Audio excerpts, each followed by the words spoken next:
same vein.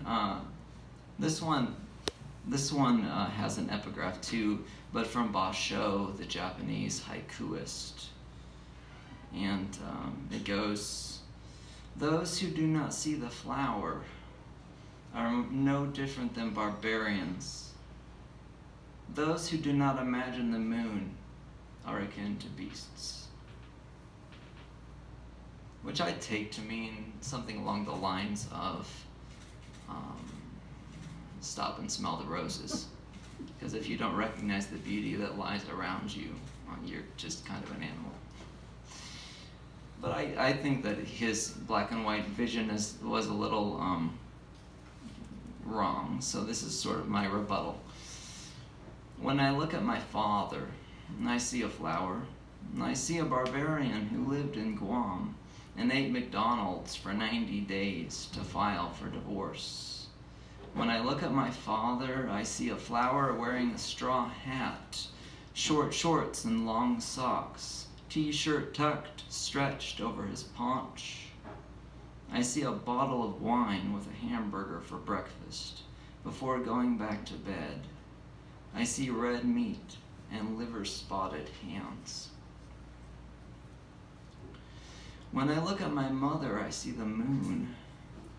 I see a beast who watches Call the midwife in her nightgown, indulging herself and her 16-year-old son with a weight problem to custards after a day in the office, listening to sex addicts and divorcees before getting served on September 11th by what she thought had been a roofer with a bid. When I look at my mother, I see the moon, haggard and luminous. All right, back to cancer. And that was just, it was the newest sort of component of coming home with cancer was the divorce element. At a certain point, I began to feel a little alone in my diagnosis. It is rare. It's 1 in 100,000 people are diagnosed with a glioblastoma. So I got online, of course. I got on Facebook and looked up all the GBM groups, and my favorite of these has turned out to be one called GBM Survivors to Thrivers with an exclamation point at the end of it. And they admonish people who get on there and complain. So it's a more proactive group about treatment options and the Botswana mushroom and what that could do to save your life. Anyway, I started stealing their stories a little bit and sort of weaving them into my own. And this is one of those petty thefts. GBM Survivors to Thrivers.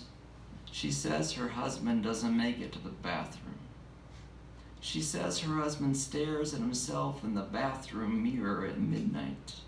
When he comes back, he just stands there looking down at the indentation his body made beside her.